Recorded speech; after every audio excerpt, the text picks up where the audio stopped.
Hello everyone, I am Sarita Srivastava from Mahatma Gandhi Shikshan Sansthan. Now I am going to teach Hindi Standard 5th. बच्चों, आज मैं आपके पाठ्य पुस्तक मकरंद से पाठ 7 पढ़ाने जा रही हूँ, जिसका शीर्षक है मैं रोबोट बोल रहा हूँ। बच्चों, आप लोग रोबोट के बारे में तो जानते ही होंगे। यह रोबोट लोहे और इस्पात का बना हुआ एक मशीन यंत्र है, मनुष्य की तरह, मानव यंत्र इसको कह लो, जो मनुष्य की तरह ही काम करता है। जो काम मनुष्य भी नहीं कर पाते हैं उसे रोबोट कर लेता है। आज हमारे हर क्षेत्र में, चाहे चिकित्सा का क्षेत्र हो, काम का क्षेत्र हो, ऑफिस में, सभी जगह आपको रोबोट देखने को मिलेंगे। रोबोट बड़ा से बड़ा और छोटा से छोटा काम भी कर सकता है। तो बच्चों, आओ हम आज रोबोट के बारे में पढ़ते हैं। मैं रोबोट बोल रहा हूँ। बच्चों, इस कहानी में मयंक नाम का एक लड़का है जिसके घर रोबोट काम करता है। वह रोबोट मयंक से बात करता है, कहता है, हेलो मिस्टर मयंक, मैं आपके घर से आपका रोबोट बोल रहा हूँ। घर की बिजली खराब थी, मैंने छत पर जाकर अपनी सोलर बैटरी चार्ज कर ली है। अब बिजली ठीक कर रहा हूँ। घर की सफाई कर दी है, बर्तन साफ हो चुके हैं, बिजली का बिल आया था, मैंने क्रेडिट कार्ड से पेमेंट कर दिया है। दोपहर को ठीक 1:20 और 45 सेकंड पर आपका लंच बॉक्स ऑफिस के रिसेप्शन रूम में पहुंचा दूंगा। ऑफिस से लौटते समय आपको जो काम करते हुए आना है उसकी डिटेल मैंने मेल कर दी है। ओवर।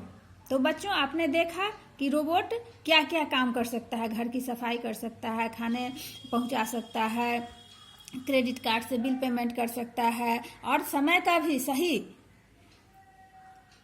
अंदाजा लगाकर उसे समय पर काम करता है।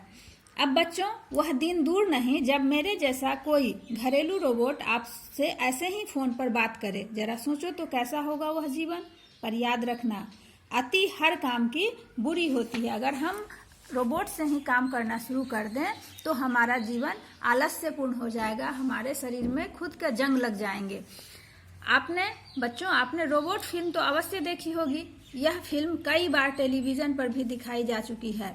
इस फिल्म में चट्टी बड़े बड़े कारनामे दिखाता है। चट्टी उस रोबोट का नाम रहता है, जैसे गुंडों को पलक झपकते ही धूल चटाना, चुटकियों में फोन डायरेक्टरी से किसी का भी फोन नंबर बता देना, बिना डरे किसी भी ऊंचाई से छलांग लगाना और ढेर सारे ऐसे काम जिन्हें करने की हम तो सोच भी नहीं सकते।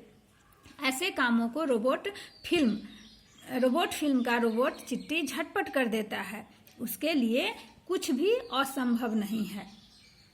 तो दोस्तों, मैं भी चिट्टी का ही एक भाई हूँ, यह रोबोट कहता है।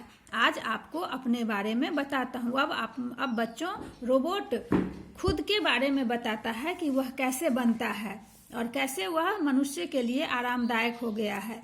मनुष्य ने अपने जीवन को सुविधा संपन्न का मतलब होता है सुविधाओं से भरा हुआ। सुविधा संपन्न बनाने के लिए तरह तरह की मशीनें और यंत्र बनाए। इनसे उनका जीवन आरामदायक तो बन गया, पर उन्हें मनुष्य को स्वयं चलाना पड़ता था। एक दिन मनुष्य ने सोचा कि क्यों न ऐसा यंत्र बनाया जाए जो मनुष्य की तरह ही अपने आप काम करे। बस फिर क्या था, वैज्ञानिक दिन रात लग गए ऐसे यंत्र मानव को बनाने में, और परिश्रम करते करते उन्होंने यंत्र मानव बना ही डाला। इस तरह रोबोट का जन्म हुआ। अंग्रेजी में इसे रोबोट कहते हैं और हिंदी में यंत्र मानव का नाम दिया हुआ है। बच्चों, यंत्र मानव का मतलब होता है मशीनी मनुष्य, एक ऐसी मशीन जो मानव की तरह काम कर सके। वैज्ञानिकों ने इसके शरीर हाड़ मांस से नहीं बल्कि लोहे, इस्पात और प्लास्टिक से बनाई है। यह हमारी तरह ही हाथ पैर और उंगलियां हैं। ये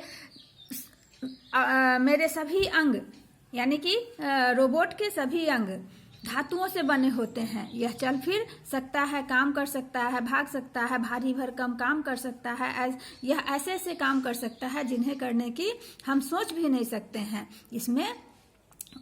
इसका घमंड नहीं है, इसे तो मनुष्य ने ही बनाया है। इसलिए रोबोट हमेशा मनुष्य का सेवक होता है। तो कह रहा है रोबोट कि मैं आपकी तरह जीव नहीं हूँ, यह तो एक निर्जीव पुतला है। निर्जीव का मतलब होता है बच्चों कि जिसमें जीवन न हो। दशहरे के मेले में पुतले को तुमने देखा ही होगा, जैसे रावण, कुंभकर्ण और मेघनाथ के बड़े बड़े पुतले। वैज्ञानिकों ने इसके निर्जीव शरीर में कंप्यूटर लगा दिया है। इसे इसका दिमाग कहा जाता है। रोबोट का दिमाग कंप्यूटर होता है। इसके अंदर लगा कंप्यूटर ही इसे काम करने का आदेश देता है, ठीक वैसे ही जैसे हमारा दिमाग हमें काम करने का आदेश देता है। यह कंप्यूटर की इसकी कंप्यूटर की मेमोरी में वह सब भरा होता है जो इसे करना होता है। बस आदेश कंप्यूटर देता है और यह रोबोट उसी की तरह काम करता है। बच्चों, हमारे शरीर में खून की छोटी छोटी नालियों का जाल होता है। हमारे दिमाग के आदेशों को शरीर के अंगों तक पहुंचाने के लिए तंत्रिकाओं का जाल होता है। तंत्रिकाओं का मतलब होता है बच्चों, मानव शरीर का में छोटे छोटे सूक्ष्म धागे जैसी चीज होती है जो तंत्रिका कहलाती है। लेकिन कंप्यूटर के शरीर में यह तंत्रिका तारों का जाल बिछा होता है। यह नलियों में बहने वाले खून हमारे शरीर काम करने की शक्ति देता है, लेकिन इसके शरीर में जो यह तारों का जाल बिछा होता है, इसमें विद्युत धारा यानी बिजली प्रवाहित होती रहती है, जिससे इसे काम करने की शक्ति मिलती है। कंप्यूटर में काम करने की शक्ति बिजली के द्वारा प्राप्त होती है।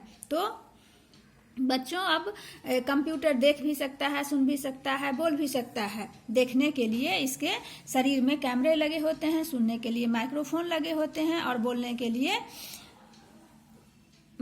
इनके पास गला और जीभ नहीं होते हैं। बोलने के लिए इनके पास लाउड स्पीकर का प्रयोग होता है। अब बच्चों, यह कह रहा है कि आपको विश्वास नहीं होगा कि मैं छूकर अनुभव भी कर सकता हूँ। इसके लिए वैज्ञानिकों ने इसके शरीर पर एक सेंसर का मतलब होता है संवेदक लगा दिया है। अब कंप्यूटर कह रहा हूँ कि मैं हूं ना आपकी तरह, बिल्कुल आपके जैसा। अब मैं आपके घर का कामकाज कर सकता हूँ, कारखानों में मशीन चला सकता हूँ, बाग बगीचों में काम कर सकता हूँ, झाड़ू पोछा लगा सकता हूँ। मुझे खाने के लिए तुम्हारे जैसा भोजन नहीं चाहिए। अब रोबोट कहता है बच्चों कि यह हमारे घर का कामकाज कर सकता है, कारखानों में मशीन चला सकता है, बाग बगीचों में काम कर सकता है, झाड़ू पोछा लगा सकता है, लेकिन हमारी तरह यह भोजन नहीं करता है। इसको भोजन विद्युत से प्राप्त होता है। यह बिना रुके बिना थके घंटों काम कर सकता है, चाहे सर्दी हो, गर्मी हो, जैसी भी विभिन्न परिस्थितियां हो, इसमें यह काम कर सकता है। ऊंची ऊंची इमारतें हो या गहरी खाइयां हो, यह सभी जगह जाकर काम कर सकता है। बच्चों, अब रोबोट का प्रयोग तो बच्चों चिकित्सा जगत में भी होने लगा है, सेना में भी इसका प्रयोग होने लगा है। यह अकेले ही 20-20 आदमियों के बराबर काम कर सकता है। इसमें यह गंदी से गंदी जगह पर भी जाकर काम कर सकता है। जहां हम नहीं पहुंच सकते हैं वहां भी जाकर यह रोबोट काम कर सकता है। इसलिए रोबोट हमारा सच्चा साथी है। अभी आजकल आपने टीवी पर देखा होगा बच्चों की हॉस्पिटल में मरीजों को खाना तक पहुंचाने के लिए रोबोटों का सहारा लिया जा सकता है, जिससे डॉक्टर संक्रमित नहीं हो सके। तो बच्चों, यह जो है रोबोट, यह बिना भेदभाव का काम करता है, किसी से काम के बदले में पैसा नहीं मांगता है, लेकिन इसका इस्तेमाल सावधानी से करना चाहिए। और हमेशा हमारी कोशिश यह होनी चाहिए कि यह गलत हाथों में नहीं पड़े। गलत हाथों का मतलब होता है ऐसे लोगों के पास जो इसका गलत उपयोग कर सकते हैं, जैसे आतंकवादी लोग हैं, तो इनके भोलेपन का फायदा उठाकर वह हमें नुकसान भी पहुंचा सकते हैं। इसलिए हमेशा इसका सावधानी से इस्तेमाल करना चाहिए। तो बच्चों, आपके डॉक्टर अब्दुल कलाम ने कहा था कि सपने वो नहीं होते जो आप सोने के बाद देखते हैं, सपने वो होते हैं जो आपको सोने नहीं देते हैं। इसीलिए आज हम इस ऊंचाई तक पहुंच गए हैं कि हम मानव यंत्र बना लिए हैं। हमारी तरह वह काम करता, वह दिन दूर नहीं कि वह बिल्कुल उसमें भी जान मिल सकता है। वैज्ञानिक ऐसी खोज में लगे हुए हैं। धन्यवाद।